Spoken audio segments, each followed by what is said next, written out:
Hello, this is Pastor James Hargrave with Greatest Love Ministries. I just thought of something again. I think of lots of things when I ponder and pray and kind of meditate. And one thing that's interesting, 9/11, I remember I didn't look for the quote or the video if it's even up anymore. But I remember George W. Bush saying, it was around the time after 9/11, that a nuclear bomb will go off. He didn't know when, but he said it would happen. The only question is when.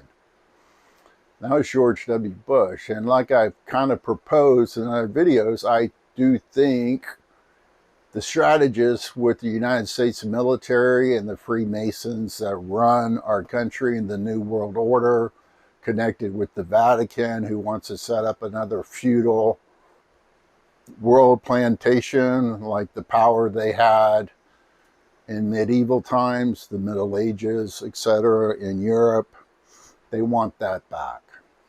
You know, they Slavelandia, as Gerald Celente would say. One thing that's interesting, the time with daylight savings time considered of the fall equinox, in which I believe an attack on America, an inside job, a false flag attack could occur.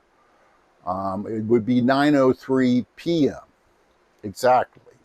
That's the equinox in Washington, D.C. time.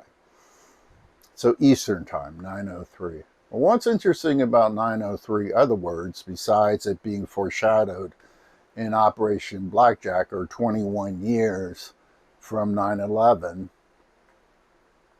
is when the first plane, during 9/11, the first plane hit the tower, they thought, well, maybe the plane just got off course and it was a tragic accident. They waited till the second plane hit the tower. That was 9:03 a.m. exactly. Or that's the time that they said it was, or recorded it being 9:03 a.m. And then the Secret Service agents went up to President Bush, giving that talk to the school children, or reading a book to the school children, supposedly said, "Mr. President, the country's under attack," in which he got up, and blah, blah, blah. And the whole narrative script, pre-contrived, rolls out. 9:03 a.m. The equinox, 9:03 p.m. With Freemasonry, I want to get too worried or conflicted about AM or PM. With the Freemason Satanists, everything's backwards. Morning is night. Evil is good.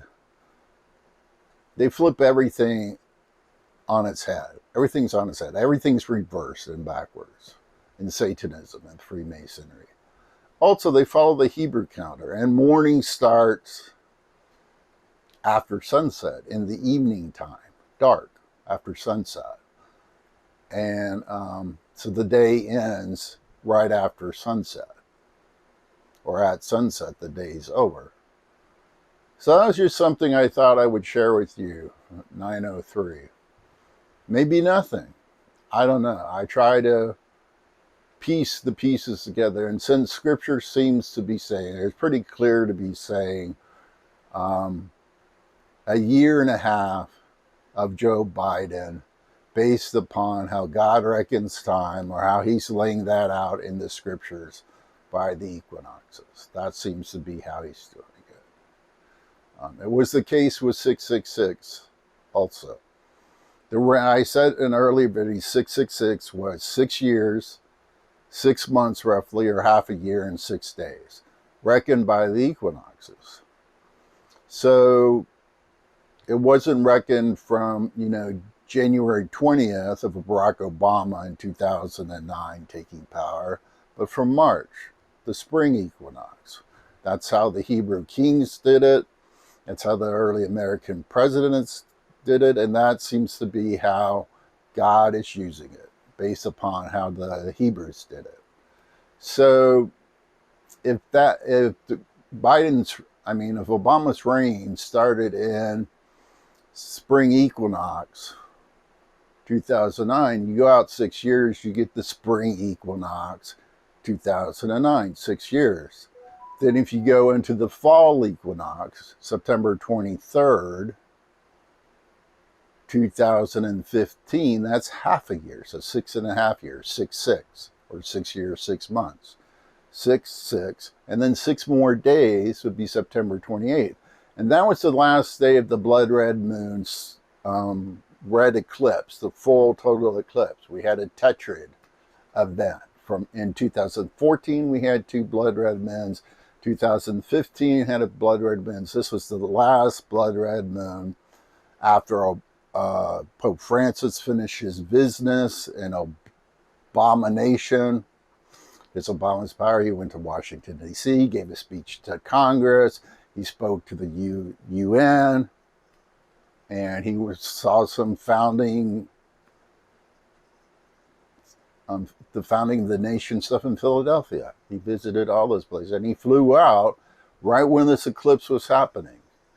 And again, on Hebrew time, it was after sunset, so it was the 28th, September 28th. The eclipse technically happened still in the evening of the 27th, but by Hebrew reckoning, it would have been the next day, the 28th. He flies out during this eclipse. So could Pope Francis be 666? In a way, Pope Francis and Barack Obama are both 666. If you look in Revelation, there's a beast from the sea, and one of the heads of that beast has a deadly wound, which is healed, and it comes back to power. That's Barack Obama, the head of the beast from the sea. Pope Francis is the beast from the earth with the 2 little horns like a lamb. So he appears to be a Christian, but he speaks like a dragon. He speaks like communist China. So it's really a reference to both of them. I want to get technical, but one's going to be the secular power. One's going to be an ecclesiastical power. So 666 has already happened, and God uses the same reckoning of time as he does in predicting September 22nd, 2022, I believe. Now, it's amazing to me more churches or so-called Christians don't have more interest in this or aren't following. They're totally in the dark. And it really is because they're worldly. They don't care about the things of God. They really don't. What else was I going to say? There's one other thing I was going to mention, but this is probably long enough. So with that, I'll close. Thank you for listening.